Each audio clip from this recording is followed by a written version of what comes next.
if we can get out of the way of being in that dissemination of information mode and remove ourselves from that middle position and focus on value adding, then we're going to have a huge amount of value, more value we've ever given our customers before, and be even more relevant than we've ever been in the past. You're listening to Elevate, the official podcast of elite agent for real estate industry, sales professionals, property managers and leaders. We bring you the best minds in business and real estate to help you list more, sell more and elevate your results. To download your written action guide from this podcast containing extra tips, links and shortcuts, visit eliteagentelevate.com. Now, here is your host, Samantha McLean.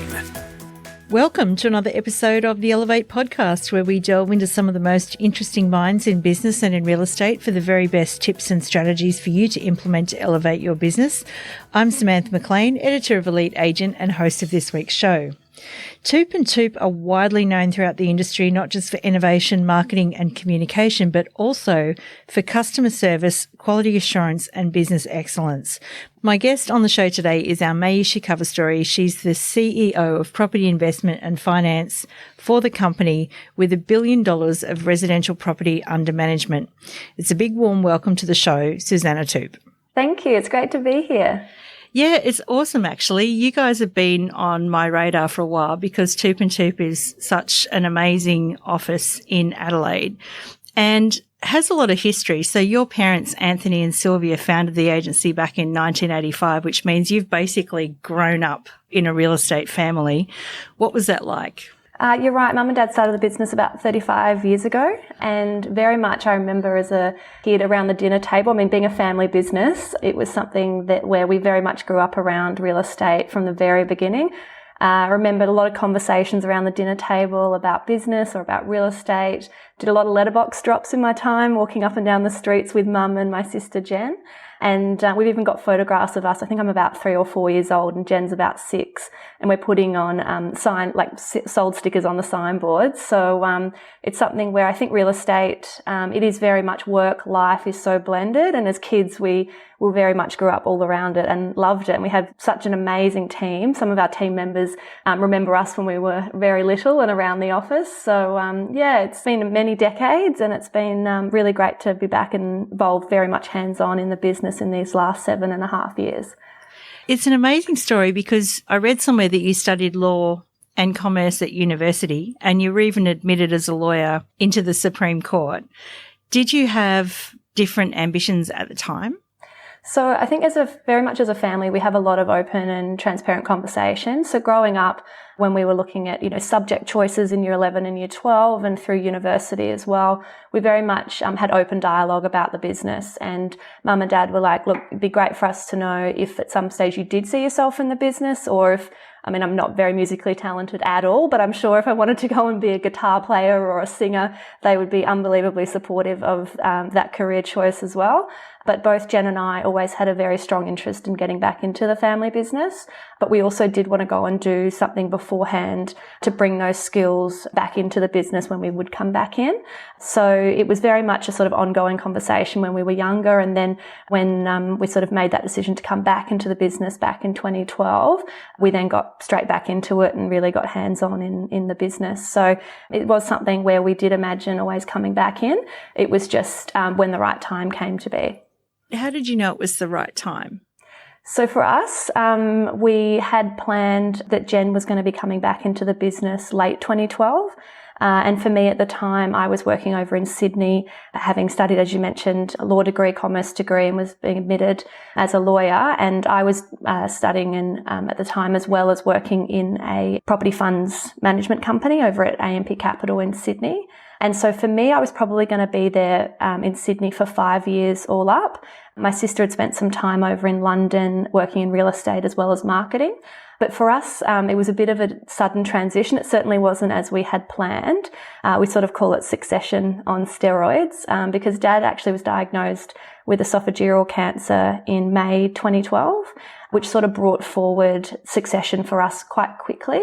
As I mentioned, though, that we were very much keen to be coming back into the business, but it sort of did happen quite suddenly for us, given the circumstances with Dad's health. He's great now. He's been given the fit bill of health, and so he got out the other end, thankfully, of quite a serious cancer there where he was diagnosed all those years ago now. But yeah, so for us, it certainly didn't go as planned in terms of returning to the business. But looking back now, I think the way in which we were able to come back, help Mum run the business while Dad was having treatment, and had a team really rally behind both Jen and I, it was something where I think coming back in all those years ago, we've learnt a lot, and the learning curve was incredibly steep, but it has been great to be back in the business for 7.5 years now. And I was 23 at the time. My sister was 25. So we were quite young and quite green. But I do think that our leadership style has developed over that time to be very much about the team and what do they need. And there's certainly a lot of lessons that were learned given the way in which we were thrown into the business. Yeah, I was going to ask you, what do you think the biggest lesson was? I think the importance of having an incredible team. I'd come from a graduate role at AMP Capital, and it was sort of very much about the tasks I was doing. I was incredibly junior in a big, big business, and it used to be all about what I would do in my day and what I could achieve or tick off a list or deliver to a fund manager. And then coming back into the business being quite young, but also managing a team of, we have 110 people across property management, sales and our technology business. And it very much became all about, well, how do we deliver back either solutions or value add items for our team members and for our customers? We certainly never came back into the business to be like, well, we know everything about real estate, so, come follow me because we've done this for decades. It was a very different style of coming back in to lead the team. And I think that served us very well now moving forward over the years that we have led the team, because it's always been about how do we help our team, how do we develop them and ensure they've got everything they need to really thrive and succeed. When you and Jen came back into the business, did you have to win the team over? Because they were probably thinking, this is a really big change. Like, these girls haven't been in the business for a while. How did you win them over? Obviously, we personally as a family went through a lot with Dad's sickness, but we also very much knew that our entire team was going through that as well. So some of the things that we did, looking back now, was really big on transparency. So we started up something we now still do today, which is a Sunday update, where we just tell it how it is. We say, this is what's happening in the business. And back then it was a lot about Dad's health, and we wanted to make sure that they were a part of this and very, very open with what was going on. So that was sort of one thing that we put in place. But I think also just having real conversations. They could see that we wanted to do what was best for them, what was best for the business. And I think also just working our, excuse the language, but asses off. Like, we really just got in there, rolled our sleeves up and got amongst it. And I think when they could see that we were here to run alongside them and help them, that really did change. If there was any sort of ideas of, they haven't done this before, or, and being so young as well, and not having that decades of experience, I think that we very much led by example with our work ethic and delivering back solutions to the team. They very much rallied behind our family, which was just amazing. Absolutely. So people come to visit your office from all different groups, even our Street MBA group, from different countries. And some of the things that you guys do are just incredible, like the Innovation Lab, Toop Village, and all the wellness initiatives. Talk me through how those have developed over the years, starting with maybe the Innovation Lab, because that's been going for quite a while now. Yeah, it has. So I think for us, we see the workplace is changing.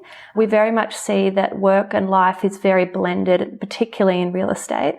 It can be 24/7 at times. And so when Jen and I came back into the business, we really wanted to make sure that the workplace would reflect that new way of working, that new style. And I think we sort of made sure, like, if there was a place and an environment where we wanted to come in and spend a lot of time, and it was very inviting, as opposed to going into a lift and hitting level 15 in a high-rise building. The traditional workplace is quite sterile. It's like pods and cubicles, and it's certainly not creative and collaborative. And I think we wanted to create an environment where it would be inviting for people to come in, and that they could really ensure that, yes, they could excel in their careers, but also that they were supported more generally with wellness and our creche as well.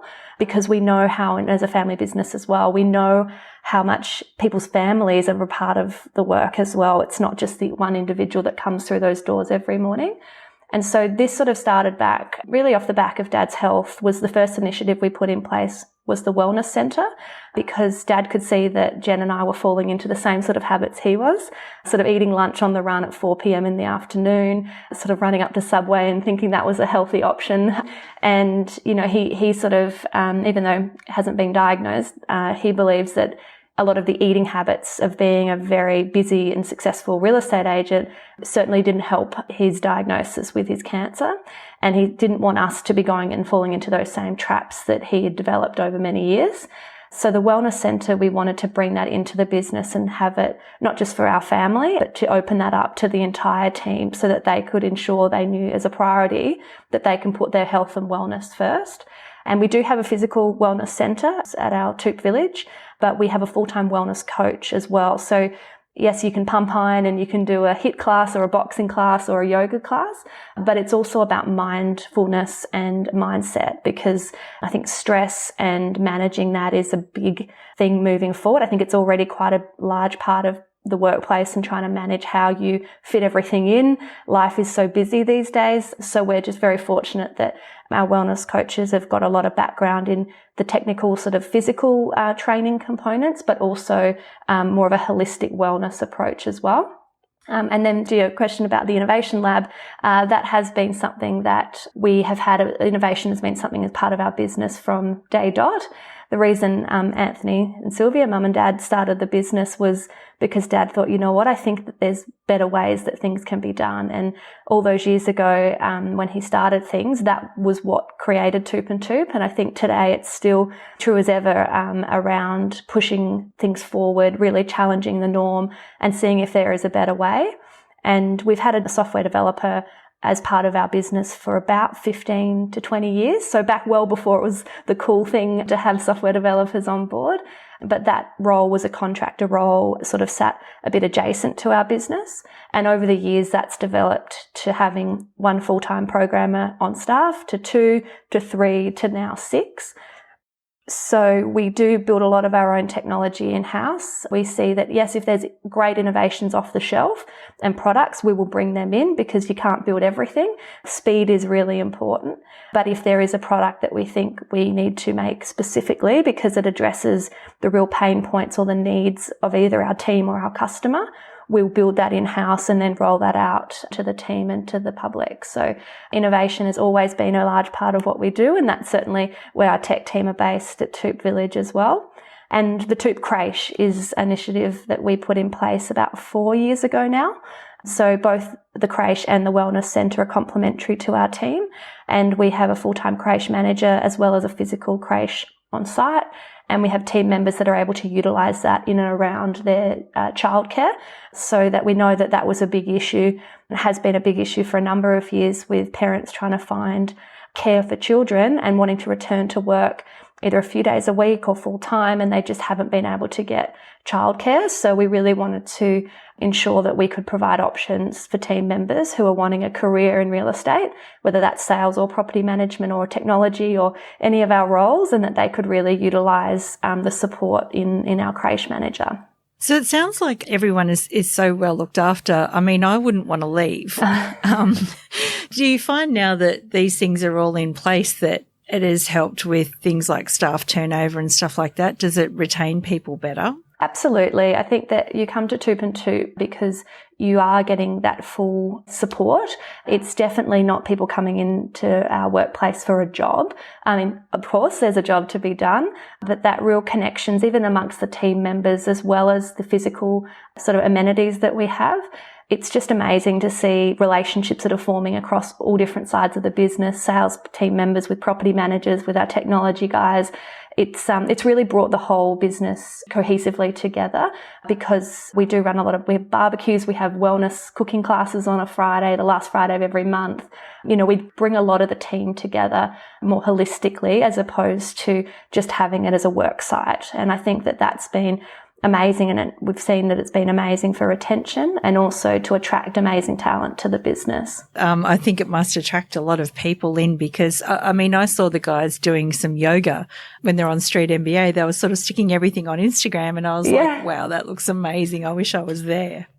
It is, and we've got classes run 6:30 in the morning. We've got them over a couple of classes over lunchtime, as well as in the afternoon after work. We've got change rooms, hair dryers, hair straighteners, towel service. So you really can come and just embrace the whole offering that the Toop Village and our business provides. It becomes more of a lifestyle to where you choose to work. You really do get swept up in the culture and the team and the support from the business, but also within the team at a peer-to-peer level. Yeah, absolutely. Speaking of looking after the team, we're in the thick of a coronavirus crisis worldwide, the pandemic that's going on. How are you looking after the team, or how is Toop and Toop looking after the team given the current situation? It's such uncharted waters at the moment, quite a bit of uncertainty out there, understandably. So our executive team has been very closely monitoring the World Health Organization, SA Health here in Adelaide as well, as I'm sure many people are, just to see, because it seems to be almost changing by the day. So we put in place a number of measures starting this week, which we let our team know about last week. So one of these is that our property management team is working from home. So we went fully to the cloud July last year. So our team members are already working from coffee shops, from their home, they're very much remote, working on laptops wherever they like. They can come into the village to work, or they can work from their favourite coffee shop because they love the coffee there and they feel inspired in that particular setting. So we are just drawing on now, making sure that that's the preference, is that people are not in the office. And we're fortunate that we did a lot of that heavy lifting mid last year. We moved away from the server-based programs and could really ensure that flexibility was there for 2020. And it just happens now with what's happened with the coronavirus that we've been able to draw on that flexibility and that mobileness so that we can combat what's happening at the moment. With our sales team, we put out notifications to the public about attending open inspections, and if the member of the public was uncomfortable with sort of attending in such a sort of open or ability to sort of bump into people from the public, they may not feel safe and secure doing that at this stage or over the coming weeks, that they're then able to use a lot of our digital tools online to still view the property. So whether that's our VR technology or, we've got 3D floor plans, walkthrough tours, videos, so that we very much said, look, we're still open for business. It's just that you may be viewing the properties in a more digital way as opposed to traditionally walking through the open homes. So I think we'll just continue to monitor it as we go, and we're just very conscious to be making sure our team's safety and that they're feeling very comfortable, but also the public as well, given it's just such an unknown at the moment. But we're still very aware that transactions can still take place. We're very positive about the market as a whole, given that what's going on with the stock market and the sort of crashes that have been occurring there. We are positive that if people are going to be investing, they're going to be coming to bricks and mortar, to property, to be doing so. So it's just a bit of a monitoring it now, just to see if any further measures need to be put in place.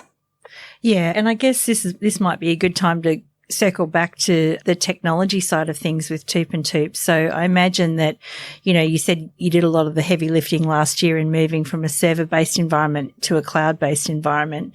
What are some of the things that the developers have been working on over the last 12 months to make sure that everyone can work from wherever? So a big thing for us, we actually had 33 servers. It's when you sort of dive into it, which we did last year in the planning, I thought we might have had, 10 or 15, but we were quite shocked with how many physical servers we've had over the years. And I think for us, a big thing, and one of the trends that we're seeing, I think right across the board in any business, is we're really trying to shed a lot of the legacy layers that have happened over, in our case, 35 years. We've always been a very innovative business, so we've always been looking at new ways to do things, but when you actually peel back the layers quite a bit, you're like, wow, there's actually some things that we made decisions 20 years ago or 25 years ago, and no one's ever thought to sort of go unwind them. And I heard from Patrick Delaney, who's the CEO of Foxtel, about a year ago, and he was saying about how they're obviously combating your Netflix and the streaming services, and he was talking about they've got satellites in the sky. And I'm thinking, my goodness, what's our version of a satellite in the sky that we might need to get out of action and get a lot more, simplify our business structure from a technology point of view, from a process point of view? Because if we don't do it, there's a lot of things that will continue to hang around in our business, and we're not going to be able to be nimble, quick, and deliver efficient service to customers, because it'll be bogging us down and we won't have that speed and that agileness. So from a technology point of view, in July last year, we really turned every stone over and said, like, is this a decision that we made many years ago? And do we still need to be doing it this way?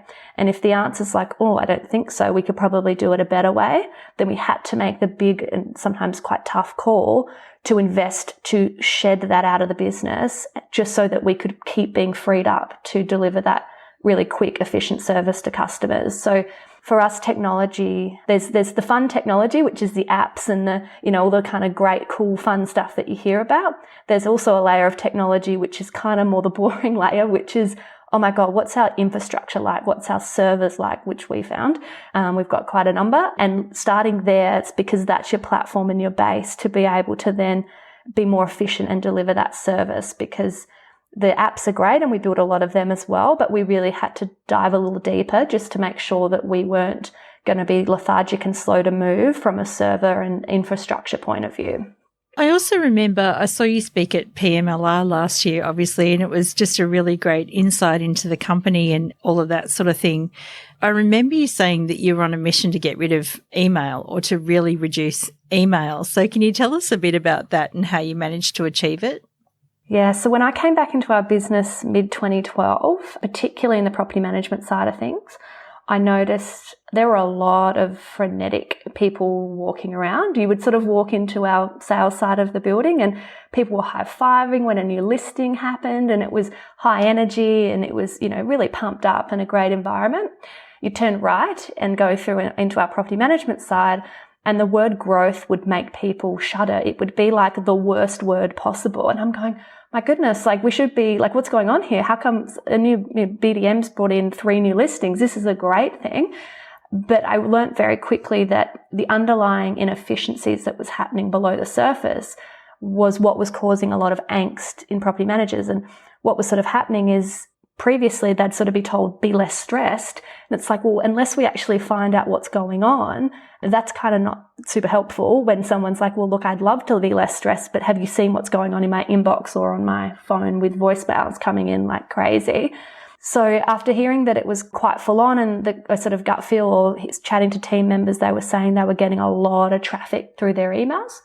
In November 2013, I decided to jump in and actually in detail analyze what was going on in the inbox. We were finding that our team were getting 3,300 emails a day. Wow. A huge number. 900 of these were to do with maintenance. So that was the biggest amount of inefficiencies that was going on. The second one was lease renewals and the way in which manually you'd have to chase these up to extend leases. And I pretty much charted it out, and that formed our roadmap of where we were going to focus in our technology to get underlying efficiencies back into the business, because there was no way that our team could function and even talk about value add to our customers, which I know is where we needed to be. But until we actually cleared a lot of those emails out and got some real efficiencies back into the business, they couldn't even think straight. I wanted to put in some really cool portfolio snapshot returns where we would chart, income versus expenses. And the team were just like, this is crazy. Like, I'm happy to do that for you.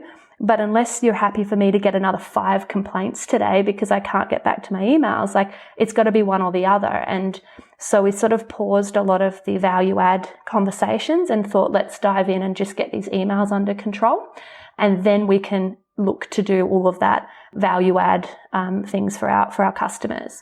And so with our technology that we built, our first app was our maintenance app to address the biggest issue we were seeing, and we reduced email traffic by 73%.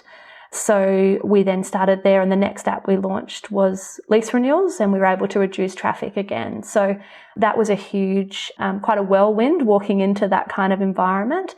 But in terms of the efficiencies that we knew we needed to get in place, because our customer service was dropping, we were having no real referrals from our sales team into our property management business because the team were just not coping to keep up with the volume of work. So we really had to rethink things and get, underlying efficiencies would be an absolute key recommendation to anyone. If you're finding that there's a sort of frenetic nature in property management, likelihood is your team are getting overwhelmed with email traffic.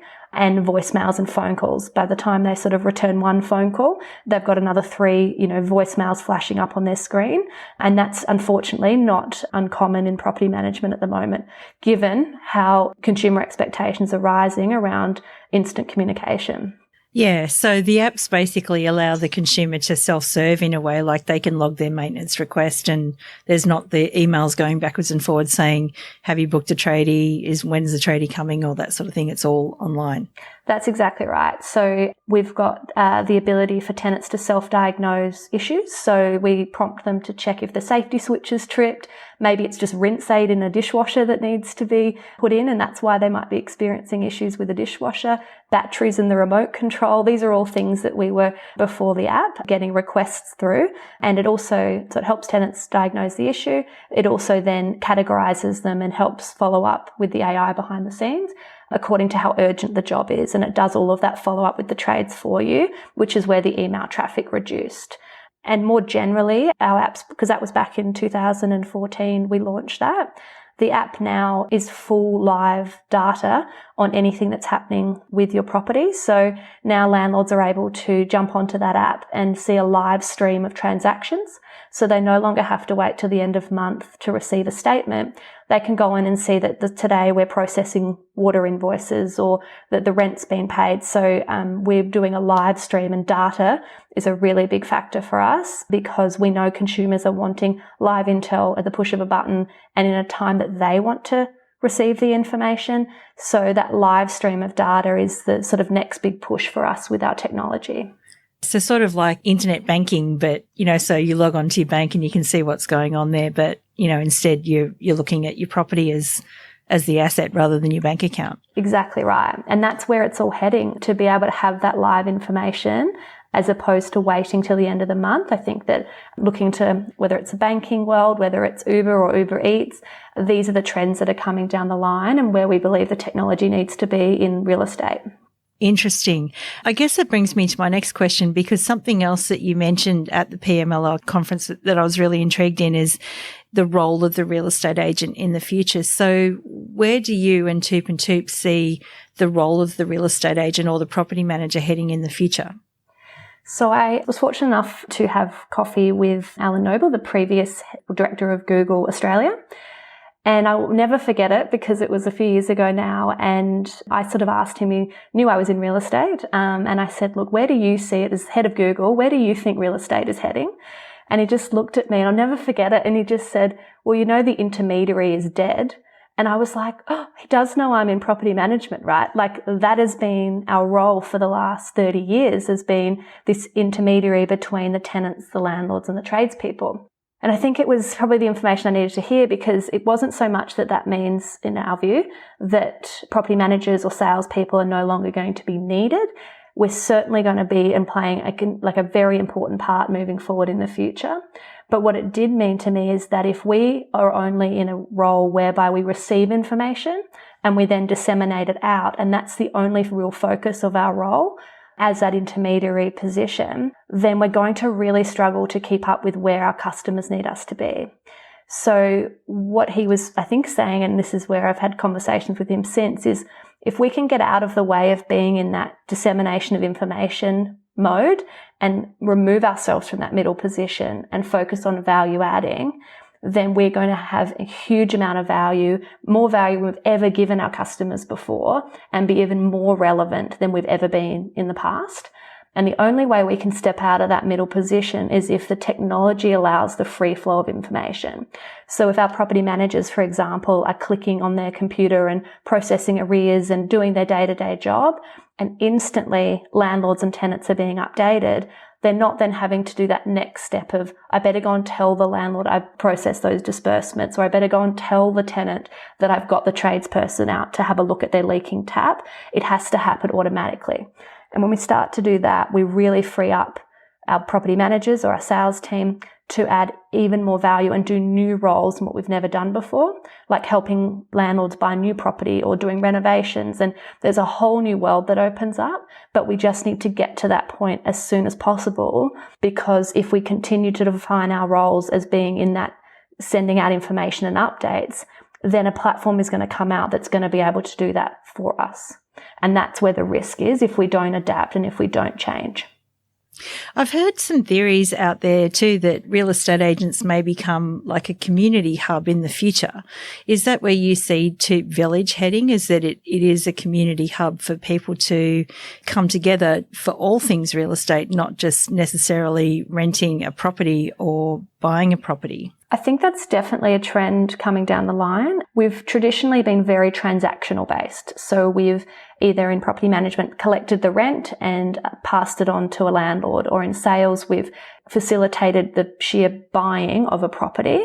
I think that when you start to zoom up and say, well, when we're looking at these value add areas, where does the community need us to be and how do we add even more value? And I think that's what's so exciting, because the transaction will be taken care of. It's like, of course we help you buy a house, or of course we help you rent out your home.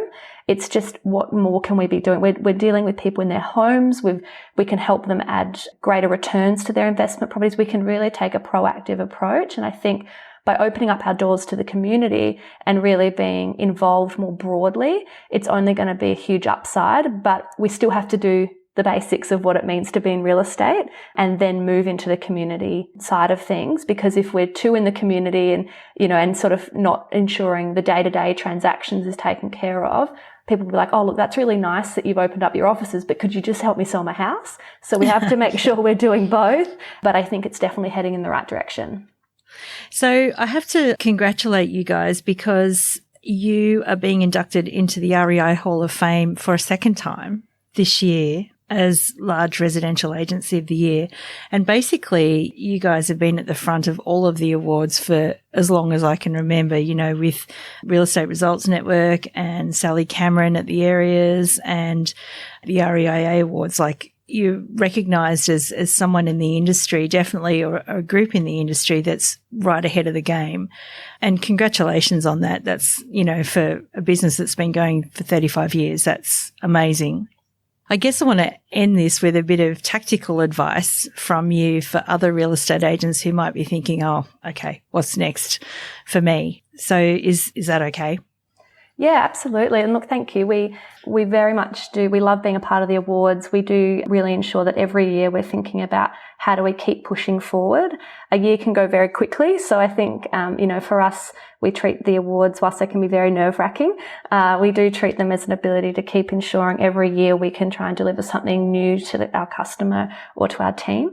And we just feel very fortunate that we've been in that position to be able to be entered into the Hall of Fame again this year. And we've just got such an incredible team that have made it possible. So I feel very fortunate to be working with such an amazing group of people.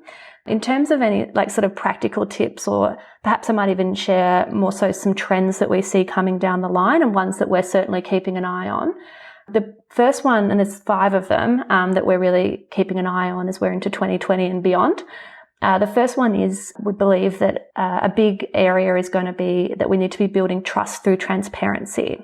So one example of that would be about that live stream of information to landlords. I think traditionally real estate agents have held back information. I think that's sort of how the role has been in the past, where we would hold everything and then that would be our position of value in the exchange. But we do believe that consumers now are expecting live information, full transparency of what's happening, and that will only help build trust between your brand and the customer. The second big one is simplicity and removing friction points at any area or every area in the transaction, because if something is clunky, consumers won't put up with it anymore. If you're going to have an app, it's got to be a beautiful app that is easy to use, as opposed to something that is clunky and confusing, because you'd prefer not to use anything than being forced to use something that is not enjoyable or not easy.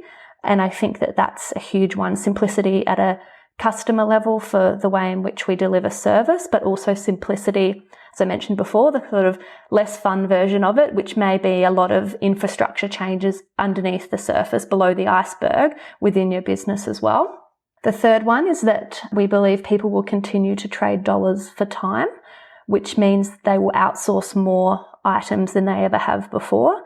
You see that with the air tasker, or there's a lot of the time where people are very time poor and they would prefer to have someone else do the job than themselves, which is great news for real estate agencies, because they would prefer someone to sell their house for them instead of your DIY. Same with renting and a rental property.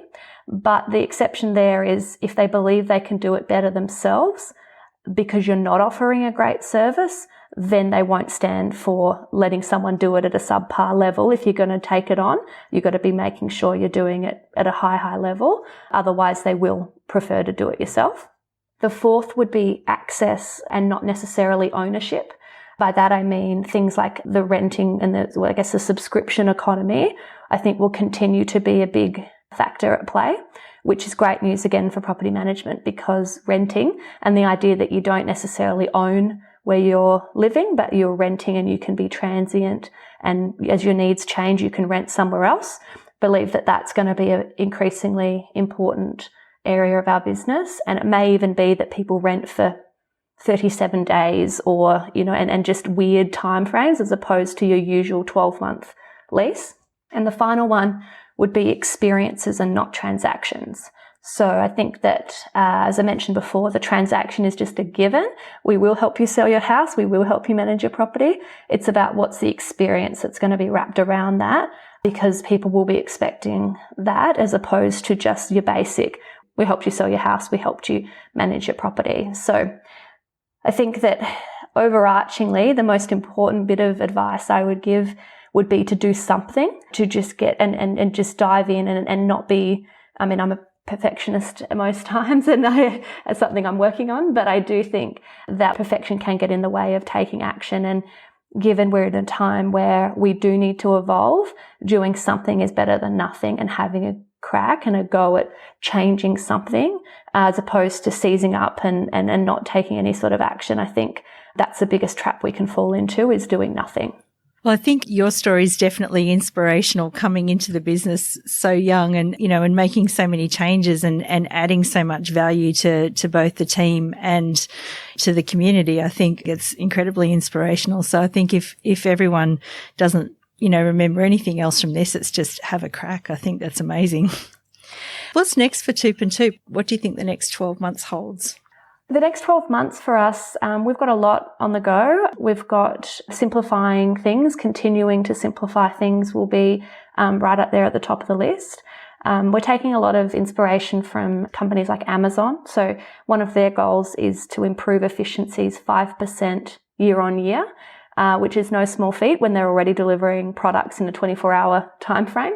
So I think we're just going back and looking at every process, every procedure, and if 10 steps can be 6 or be automated, we're just shortening every area of the business that we can so that we can deliver more for less. So the more efficient we are, the more that we can draw on amazing technology. We've already got incredible people, so we underpin that with amazing technology that does a lot of the grunt work, a lot of the processing, a lot of the administration.